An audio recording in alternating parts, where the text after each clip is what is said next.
Since their introduction to the U.S. market in 2007, the popularity of e-cigarettes has grown exponentially among those trying to quit smoking. Public opinion concerning the safety of this technology is divided by conflicting information. It's called vaping because the liquid nicotine, which is found in here, vaporizes when you press this button. Now, even though there is no tar and no smoke, there is still nicotine, which is the addictive part. Yet, e-cigarette advocates say this is healthier than one of these. This little guy is a small little battery. This part up here is the tank. And the top unscrews, and you take the liquid and pour it inside.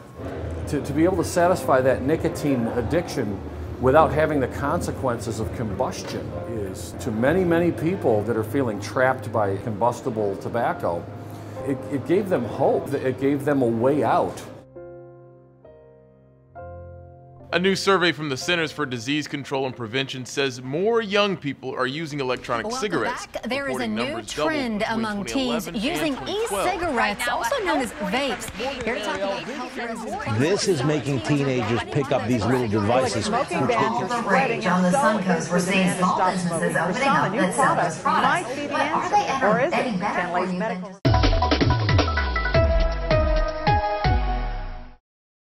Health news for you tonight. More teenagers are experimenting with electronic cigarettes. It's not some widespread problem. It's just creative use of statistics. But now the Centers for Disease Control and Prevention says that the percentage of teenagers using e-cigarettes has more than doubled. They take statistics about children experimenting with e-cigarettes and they blow it up to try and make people think that you have millions of kids using an e-cigarette on a daily basis. And then you even have those people that are incredibly dishonest, saying that we have evidence that e-cigarettes might be a gateway to real smoking. Middle schoolers are starting off with e-cigarettes and then progressing to conventional cigarettes. Are we about to see a whole revival of smoking based on these e-cigs? Over the past 3 years, as e-cigarettes have boomed and more teens have begun taking puffs off of e-cigarettes at the very least, the smoking rate among teens and the rate at which teens are trying their first cigarette has declined every single year. Which is something that has never, in the history of this country, prior to electronic cigarettes arriving, that's never happened.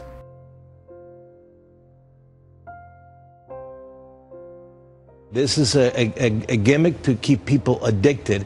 It is impossible for anybody who struggled with smoking to say, look, I'm going to switch to electronic cigarettes and I'm going to quit smoking altogether. The reason why e-cigarettes are not smoking cessation products and never should be marketed as such is because there's no such thing really as smoking cessation under federal law. What products like the nicotine gum, patch, lozenge, etc. are approved for is tobacco use and dependence.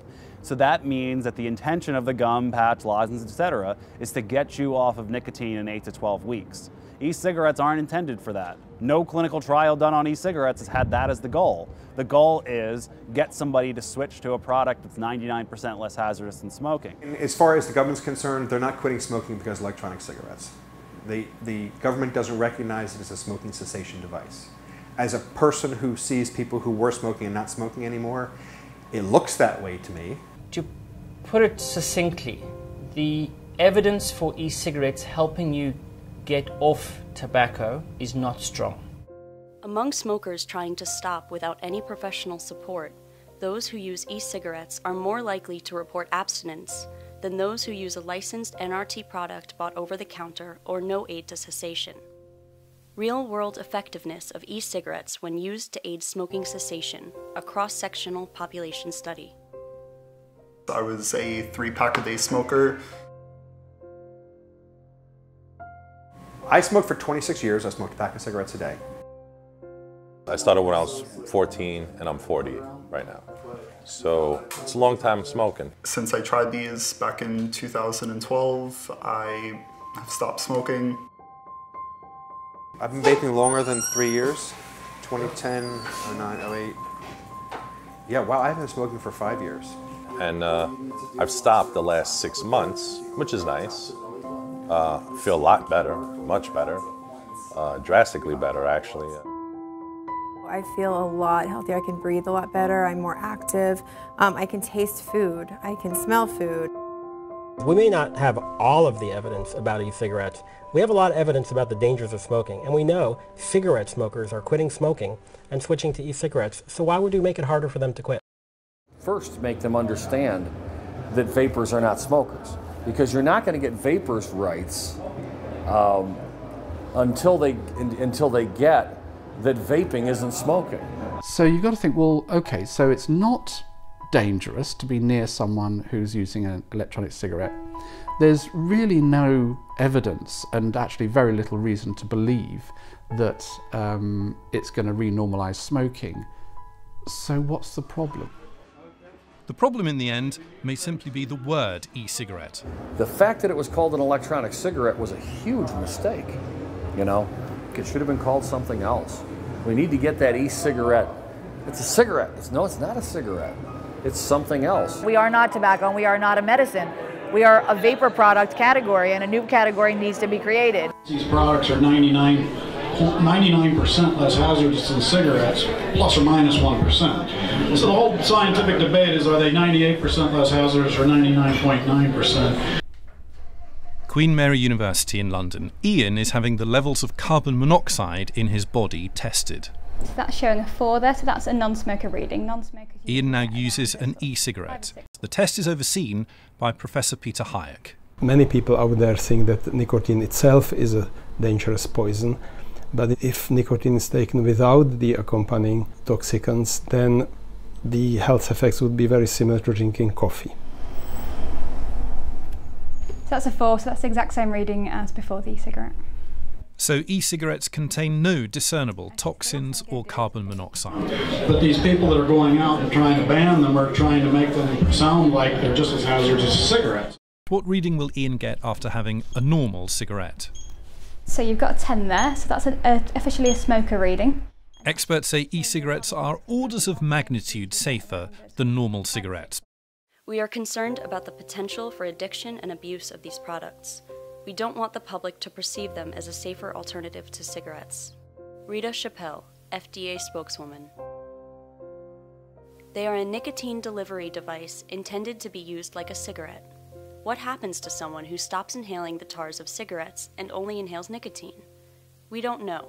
There is at least the potential for harm. Norman Edelman, Chief Medical Officer, American Lung Association. Well, Big Pharma, the big pharmaceutical companies that sell the gums, patches, lozenges, and the Chantix, which is GlaxoSmithKline, Johnson & Johnson, and Pfizer, have basically given several $100 million to the American Cancer Society, the American Heart Association, the American Lung Association, the American Medical Association, the Campaign for Tobacco-Free Kids, the American Academy of Pediatrics, and quite a few other groups to lobby against e-cigarettes. And what's unfortunate is that these groups, after receiving this money from the drug companies, aren't being ethical and disclosing the fact that they're receiving this money to lobby against this. They're coming out presenting themselves as concerned public health activists when they're nothing more than big pharma lobbyists. Right now, electronic cigarettes are not regulated by the FDA. My opinion is that the current state of regulations is an utter mess.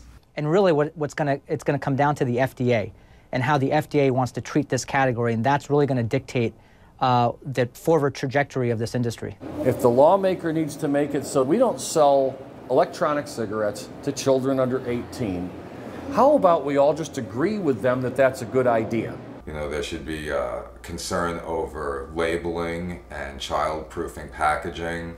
There should be concern over the contents that are going into the liquids, and all liquids should require testing. E-liquid is generally made up of 4 components. Glycerin, a simple sugar alcohol compound used commonly in the food and pharmaceutical industries. Nicotine, a mild stimulant in small doses, but a toxic poison in large quantities. Propylene glycol, a liquid used to disperse other chemicals into vapor. It is commonly used in inhalers and fog machines in addition to e-cigarettes. Flavoring, a variable component that could potentially, but does not necessarily, contain harmful compounds. This product deserves its own category. It should be regulated as its own individual product. There are still going to be regulations. No matter what, there will be regulations. And we want regulation. We want the product to be safe. Companies generally receive the flavoring used in e-liquid production from FDA-regulated sources. meaning the ingredients of these flavors are disclosed by the manufacturer. There are certain compounds used in some flavors that are safe for consumption, but have not necessarily been tested for inhalation. And I would strongly oppose regulations that say you can't have a flavored liquid. But I would be strongly in favor of regulations that say you can't have a liquid that contains citric acid, because citric acids could be harmful to you. There is evidence that some flavoring components are not safe for inhalation. Certain flavorings containing diacetyl may potentially cause long-term health problems. By imposing ingredient disclosure laws, banning the use of certain dangerous compounds, and enforcing batch testing, we can make vaping safer. We know for fact that there are flavorings that have elements that we don't want to vape. So just using food-grade flavorings I find to be little consolation. We have Philip Morris in the e-cigarette business. We have R.J. Reynolds in the e-cigarette business. What's in their liquid? Although more time is needed to research the long-term effects, vaping has been a successful alternative to smoking so far. We cannot allow this technology to be stifled by regulations created out of fear and misunderstanding, but we must not proceed recklessly either. The public should support those who have quit smoking with e-cigarettes while continuing to encourage studies of their long-term effectiveness.